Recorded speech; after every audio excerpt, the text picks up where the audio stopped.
Hi, welcome back to my channel. ఈరోజు కథ ప్రేమకు స్వాగతం. ఆరో భాగాన్ని వినేద్దాం.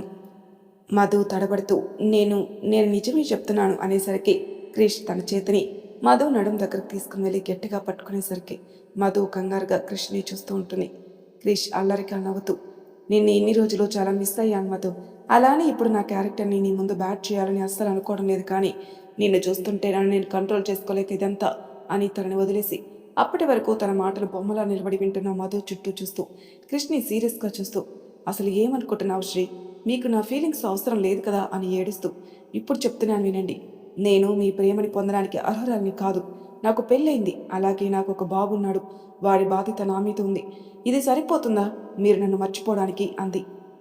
క్రిష్ మధు ముందుకొచ్చి తన కళ్ళలోకి చూస్తూ, సరిపోదు. నువ్వు నిజంగా నన్ను కాకుండా వేరే ఎవరితోనూ తాళి కట్టించుకున్నావంటే నేను నమ్మను. నాతో వాదించి ఆ అబద్ధమే నిజమని నమ్మించాలనుకుంటే ఓకే, ఫైన్.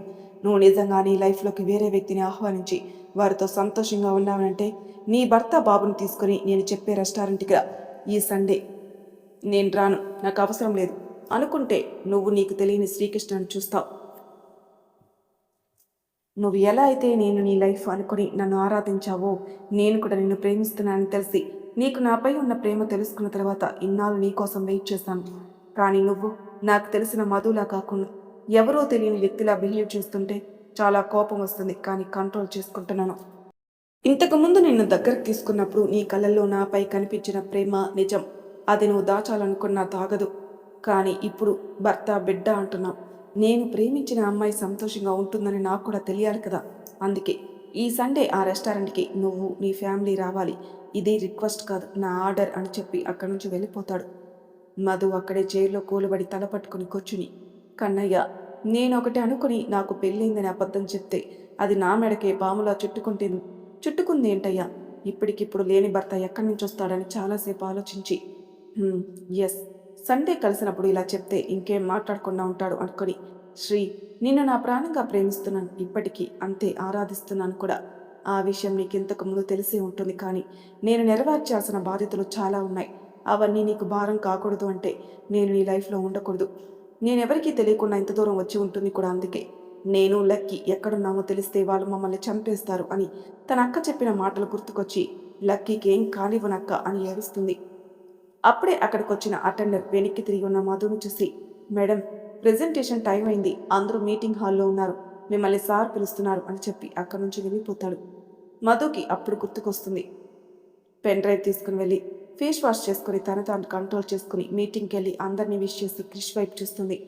క్రిష్ చాలా సీరియస్గా చూస్తుండడంతో ఒక క్షణం భయపడి ప్రజెంటేషన్ పర్ఫెక్ట్గా ఇచ్చి ప్రాజెక్ట్ ఎలా అయినా కంపెనీకి వచ్చేలా చేయాలని తాను ప్రిపేర్ అయిందంతా ప్రజెంటేషన్లో ఎక్స్ప్లెయిన్ చేసి క్లయింట్స్ని ఇంప్రెస్ చేసి వారితో ప్రాజెక్ట్ ఈ కంపెనీకి ఇస్తున్నారని చెప్పిస్తుంది. ఆ వచ్చిన క్లయింట్స్లో ఒకరు మధు ప్రజెంటేషన్ కాకుండా మధుకి ఇంప్రెస్ అవుతాడు. తన చూపులతోనే తినేసేలా చూస్తూ ఉంటే మధు ఇవేమీ పట్టించుకోకుండా నవ్వుతూ మిగిలిన వాళ్ళతో మాట్లాడుతూ ఉంటే ఆ వ్యక్తి మాత్రం మధునిపై పైనుంచి కింద వరకు స్కాన్ చేసి చూస్తూ మనసులో నీలాంటి అమ్మాయితో ఒక్కరోజు గడిపినా చాలు అనుకుంటాడు. ఆ చూపులో తేడా క్రిష్ గమనించి మధుకి అడ్డుగా ఆ వ్యక్తికి ఎదురుగా నిలబడి, అంటే మధుకి ఆ వ్యక్తికి మధ్యలో నిలబడి ఎంతైనా క్లయింట్ కావడంతో, ఏంటి బాస్ అని అంటాడు. పెదవులు నవ్వుతుంటే కళ్ళు మాత్రం ఎదుటివారిని కాల్చేసే నిప్పుర వల్ల కనిపిస్తుంటే క్రిష్ని చూస్తూ నథింగ్ అని అక్కడి నుంచి బయటకు వచ్చేస్తాడు. వెనక్కి తిరిగి మధు వైపు సీరియస్గా చూసి అప్పటికే మీటింగ్ హాల్ ఖాళీ అవడంతో మధు క్రిష్ ఇద్దరే ఉంటారు. మధు ఎందుకంత సీరియస్గా చూస్తున్నాడో అర్థం కాక తనని తాను చూసుకొని ప్రెజెంటేషన్ ఇచ్చినప్పుడు తన చున్నీ పక్కకి జరగడంతో అది గమనించని మధు క్రిష్ చూపుతో ఒక్కసారిగా వెంటనే చున్నీ సరిచేసుకుంటుంది.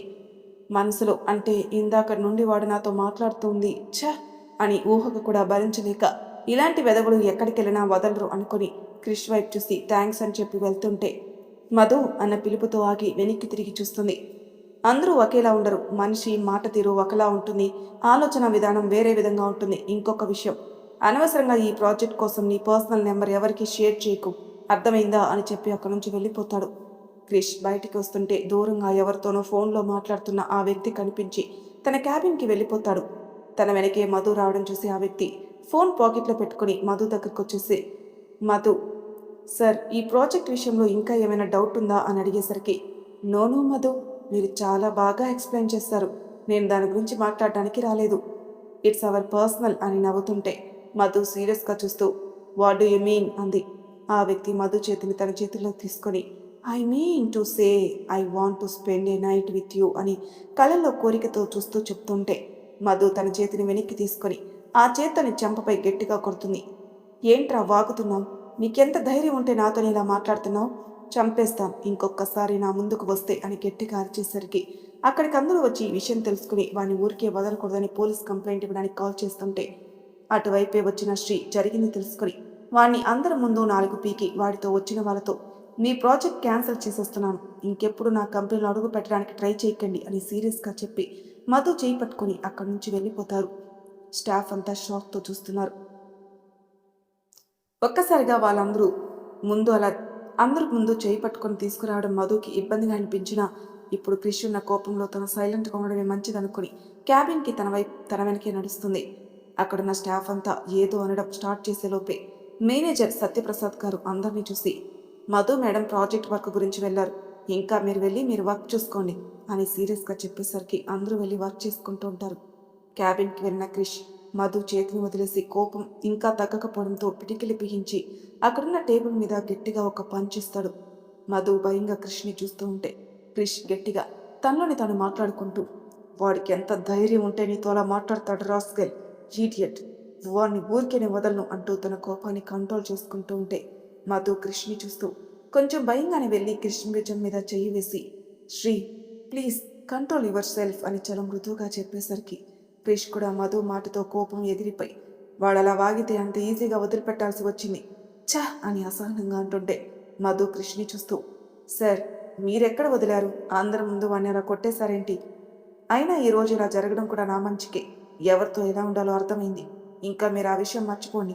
స్టాఫ్ అంతా మీ గురించి తప్పుగా అర్థం చేసుకుంటే అది మంచిది కాదు, నా జాగ్రత్తల్లో నేను ఉంటాను అని చెప్పి అక్కడి నుంచి బయటకు వచ్చేసింది.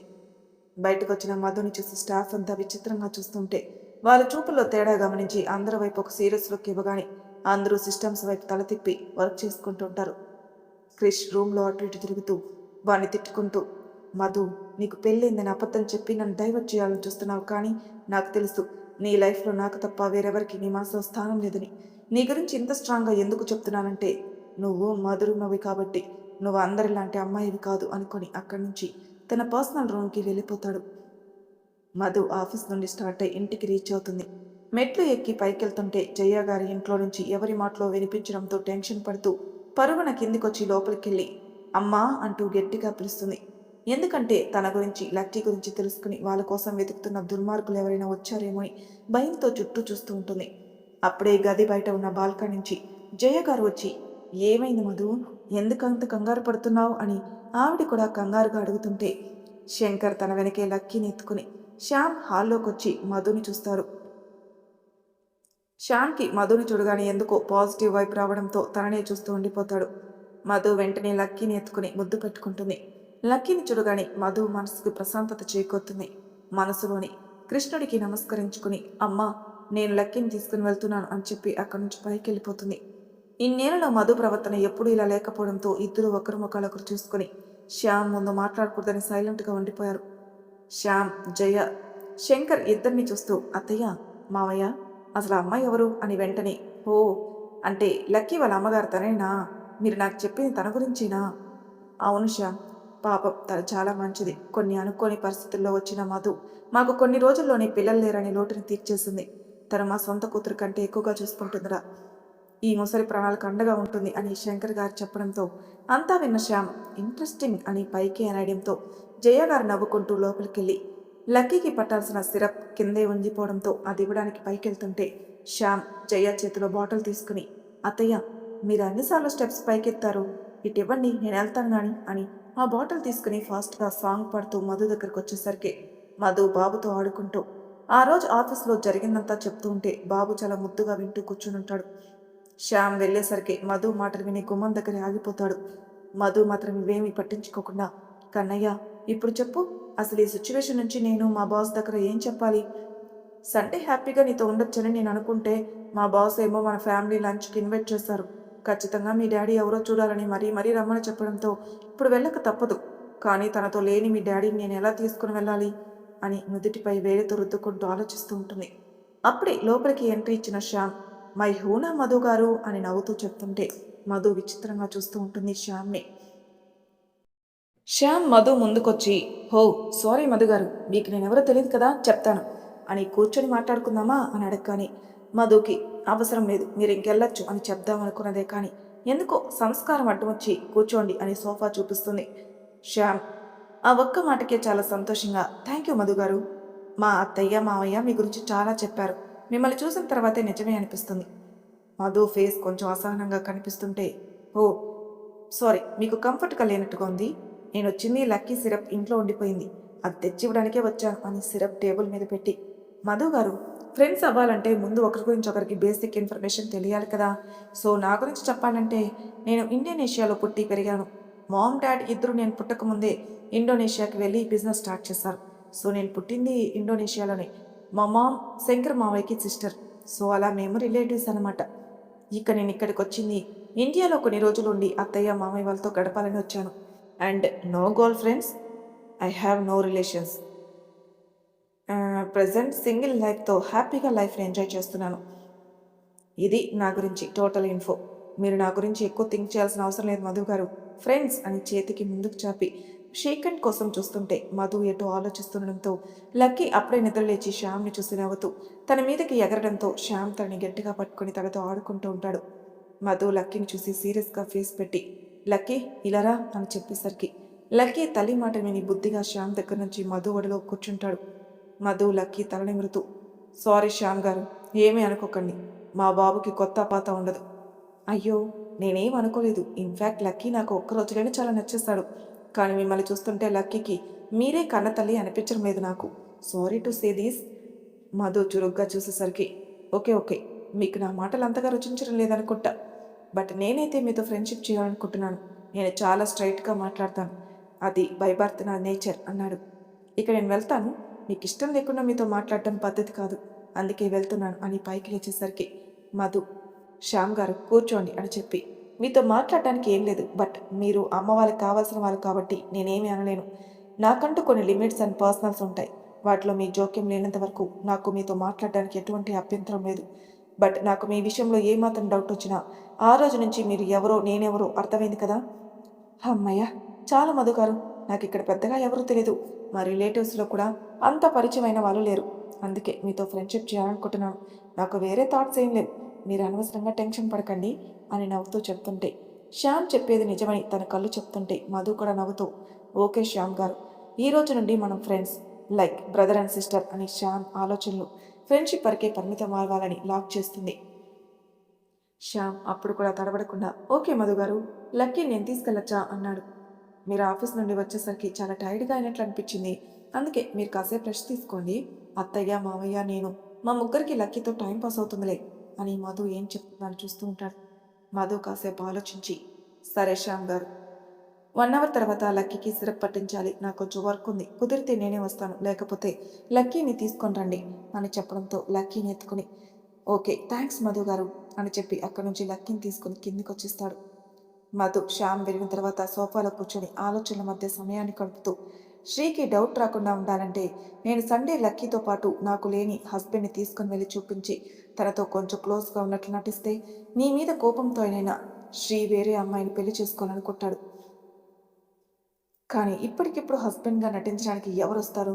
పోనీ బయట ఎవరినైనా మనీ ఇచ్చి యాక్ట్ చేయిద్దామంటే వాళ్ళు క్రిష్ ముందు ఈజీగా దొరికిపోతారు. లక్కీని కూడా తీసుకుని వెళ్ళాలి కాబట్టి లక్కీ కూడా క్లోజ్ అవ్వాలి. నిజంగా నేను క్రిష్తో నాకు పెళ్ళయిందని చెప్పి తప్పు చేశాను, లేకపోతే ఇన్ని టెన్షన్స్ ఉండేవి కావు. ఒక అబద్ధం చెప్పి దాన్ని కవర్ చేయడానికి ఒకదాని తర్వాత ఒకటి అబద్ధాలు గోడను కట్టాల్సి వస్తుంది. ఛా, ఇప్పుడు నేనేం చేయాలి? రేపు ఇంకో 2 రోజులు గడిస్తే సండే. కృష్ణ, ఈ 2 రోజుల్లో ఏదో ఒక దారి నువ్వే చూపించాలి అని మనసులో అనుకున్నా బయటికి అనేస్తుంది మధు. అప్పటికే మధు ఆలోచనలో నిమగ్నమై 1:30 సమయం అవడంతో శ్యామ్ లక్కీని తీసుకుని వచ్చి డోర్ దగ్గర నిలబడి మధు మాటలు వింటాడు. కృష్ణ పేరు వినగానే తర్వాత మాటలు శ్యామ్ చెవికి చేరకుండా ఆ పేరు దగ్గరే ఆగిపోతాడు శ్యామ్. ఫుల్ ఎక్సైట్ అవుతూ, మధు గారు, మీకు నా ఫుల్ నేమ్ ఎలా తెలుసు అన్నాడు అని లోపలికి వస్తూ మధుకి ఎదురుగా కూర్చుని అడుగుతుంటే మధు అయోమయంగా చూస్తూ, మీ నేమా అంటుంది. అయినా తగ్గని ఎక్సైట్మెంట్తో, హా మీరే కదా జస్ట్ నౌ కృష్ణ అని పిలిచారు, మీరు నన్ను చూసే కదా పిలిచింది. అంటే మీకు నా పేరు తెలిసేమో అనుకున్నాను. కానీ మీరు ఇలా డౌట్గా చూస్తుంటే మీకు తెలియదన్నమాట. ఉఫ్, నేనే కొంచెం ఎక్సైట్ అయ్యాను. It's okay. ఇంతకు మీరు ఎవరితో మాట్లాడుతున్నారు అని వెంటనే పైకి లేచి కొంచెం భయం నటిస్తూ, మీకు ఆత్మలతో మాట్లాడే పవర్స్ ఏమీ లేవు కదా అని అడిగేసరికి మధు కొంచెం కోపంగా చూస్తుంది. మరి తర్వాయి భాగంలో ఏం జరుగుతుంది నెక్స్ట్ ఎపిసోడ్లో తెలుసుకుందాం. అంతవరకు నా ఛానల్ సబ్స్క్రైబ్ చేయని వాళ్ళు ప్లీజ్ సబ్స్క్రైబ్ చేసుకోండి, లైక్ చేసి షేర్ చేయండి, మీ అభిప్రాయాలు నాకు కామెంట్ రూపంలో తెలియజేయండి. Thank you for listening.